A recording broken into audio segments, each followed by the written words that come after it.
vamos agora falar sobre, ainda prosseguindo no Evangelho de Lucas, né? Ok? Falar de outras características do Evangelho de Lucas. É o capítulo 8, aí na página 21.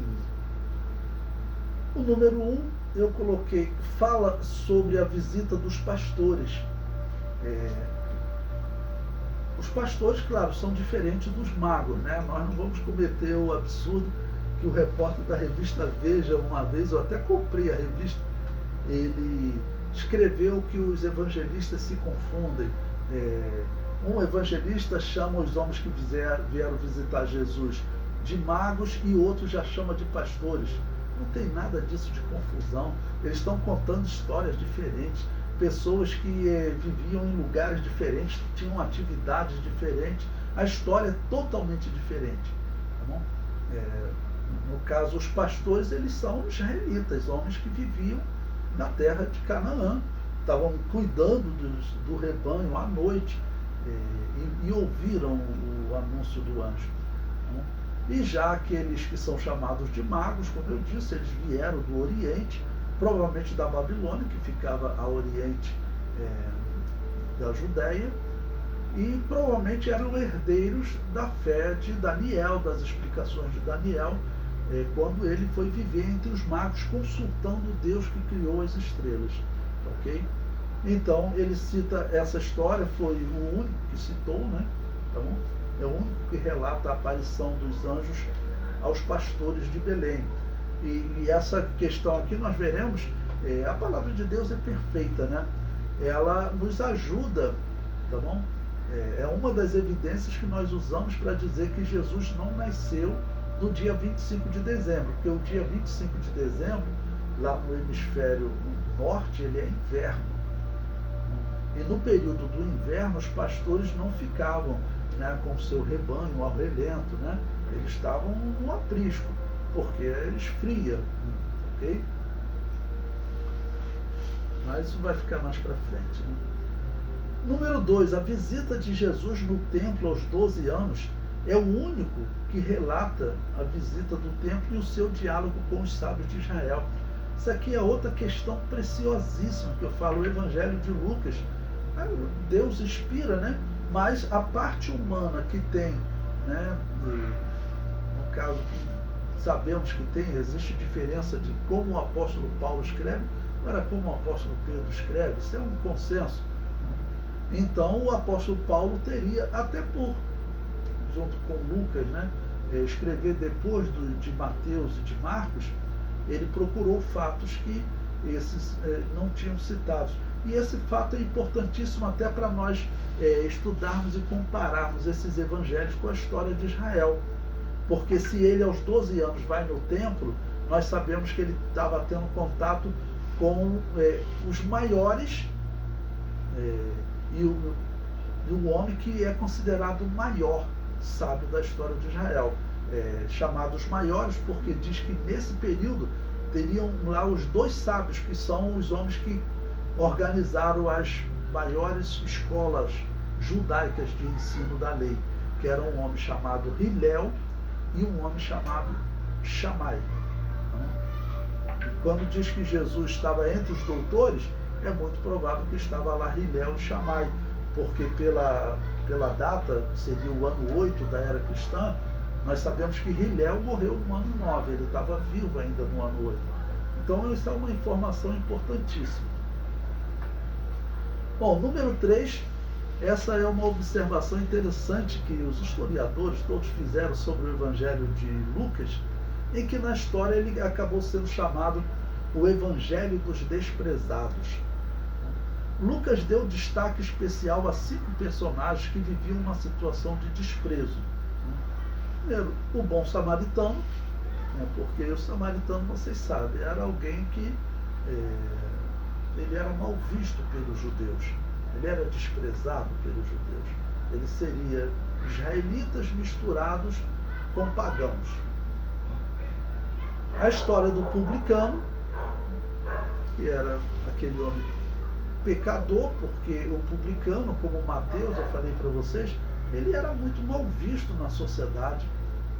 porque a sociedade estava sendo oprimida pela religião da Babilônia. Esse era o entendimento do judeu religioso, né? Quem é que nos oprime? É Roma. Essa religião nasceu aonde? Todo mundo sabia, na Babilônia.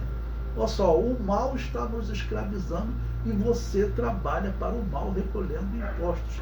Então os publicanos, eles eram muito mal vistos, eles eram chamados normalmente de traidores da pátria, assim que eles eram vistos.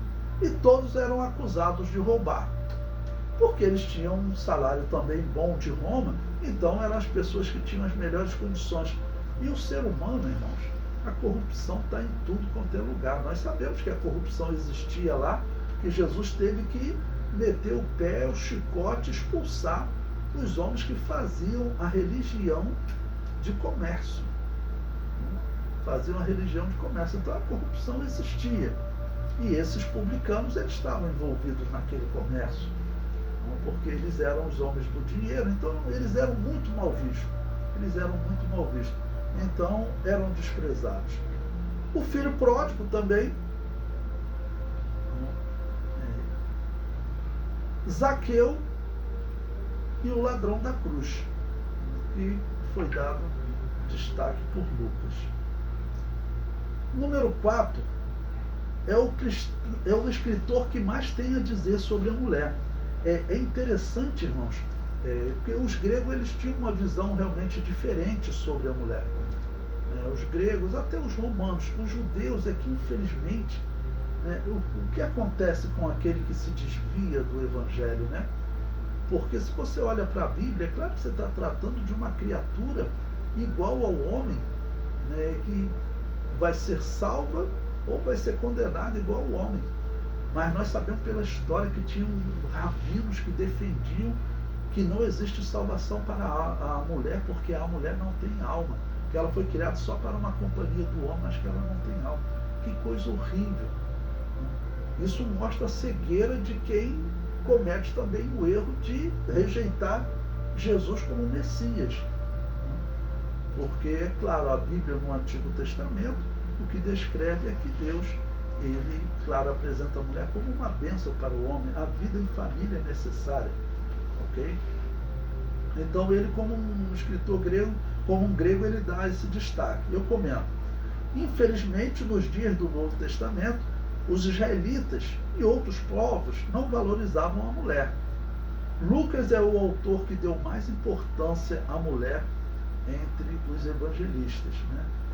Como eu disse, até citar uma questão dos gregos também, antes de nós citarmos aqui, os gregos valorizavam mais a mulher do que os judeus. Eles não tinham essa visão baixa dos judeus, né? Que eles tinham da mulher, até muitos defendendo que não tinha salvação. Mas os gregos também, eles tinham tinham coisas ruins. Por exemplo, diz a história que os gregos, eles acreditavam que o verdadeiro amor estava entre os homens e que a mulher só servia para reproduzir. Então, olha que coisa horrível também, né? Então a verdade é que a criatura afastada de Deus, seja o judeu que tinha a lei, seja o grego que não tinha a lei diretamente, mas a sua vida foi pervertida pelo paganismo, não vai ter a atitude correta nem em relação ao homem e nem em relação a Deus. Bom, então exemplos de mulher que ele cita, Isabel, a mãe de João Batista, descendente de Arão, Maria, mãe de Jesus, a história da malvada Herodias, a viúva de Sarepta, a viúva de Naim e a mulher que ungiu os pés de Jesus. Então, até ele cita muitas mulheres que colaboravam financeiramente com o ministério de Jesus, ajudando com suas fazendas. Então, nesse sentido, ele vai citar mais personagens femininos, até citar personagens como essas mulheres que colaboravam com o ministério de Jesus, com suas fazendas, porque, claro, Deus não fazia aparecer moeda para Jesus e os apóstolos comerem, ok? Muitas vezes eles precisaram recolher ofertas, como a Bíblia diz, para eles estarem se alimentando e se locomovendo, né? Bom, Número 5, Lucas é um livro poético. Assim ele foi descrito também na história. Ele abre com um hino, né? Glória a Deus, e encerra com um hino. E estavam sempre no templo louvando a Deus. Quando vai se preparar para concluir, depois prosseguir no livro de Atos dos Apóstolos, né? Então ele é descrito na história também como um livro poético. Vocês sabem que poesia era coisa dos gregos, né? Os gregos é que criaram os estilos poéticos, até para apresentar, né, nos teatros.